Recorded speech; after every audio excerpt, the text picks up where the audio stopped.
పండ్లున్న చెట్టుకే రాళ్ళు వేస్తారంట.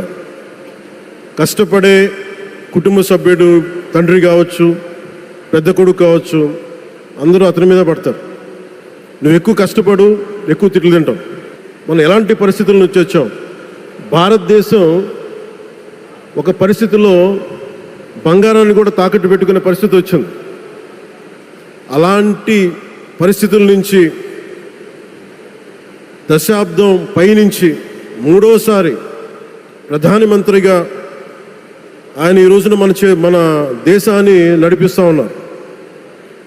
అలాంటి ప్రధానమంత్రిని చాలామంది ఆయన మీద మాట్లాడుతూ ఉంటే, ఆయన్ని అనకూడని మాట్లాడుతూ ఉంటే నా గుండె కదిలించేసింది, నా కన్నీళ్ళు వచ్చినాయి, బాధ వచ్చింది.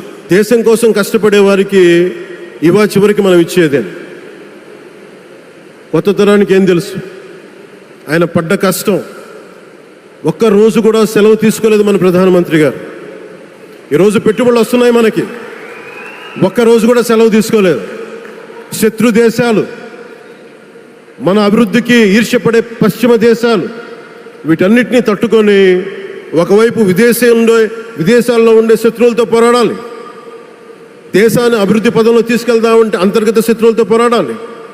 అలాంటి వ్యక్తికి మనం ఇవ్వగలిగేది కేవలం మేమున్నాం మీ వెంట, మీ మీద మాట పడితే అది మా మీద పడ్డట్టే, అదే మనం వారికి ఇవ్వాల్సింది.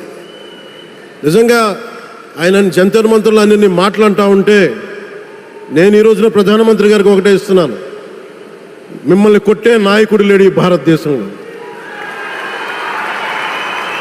రాబోడు. కానీ మీరు పడ్డ శ్రమ, మీరు పడ్డ కష్టం ఎవరు తీసుకోలేరు.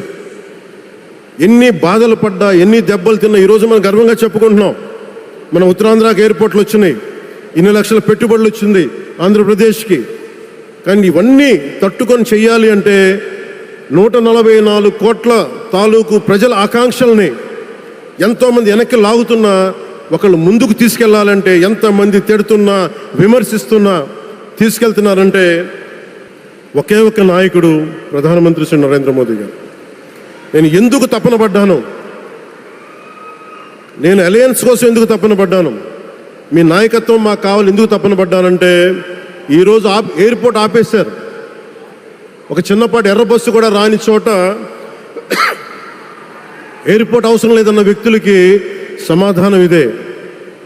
ఇన్ని వేల మందికి ఇన్ని వేల కోట్ల పెట్టుబడి వచ్చింది అంటే ఆశీస్సులు కావాలంటే, దేశం కోసం నిలబడే నాయకుడికి మన అండగా ఉంటే ఏం జరుగుద్ది అంటానికే ఈ భోగాపురం ఎయిర్పోర్ట్ ఈరోజు ప్రారంభోత్సవం నిలువెత్తు నిదర్శనం.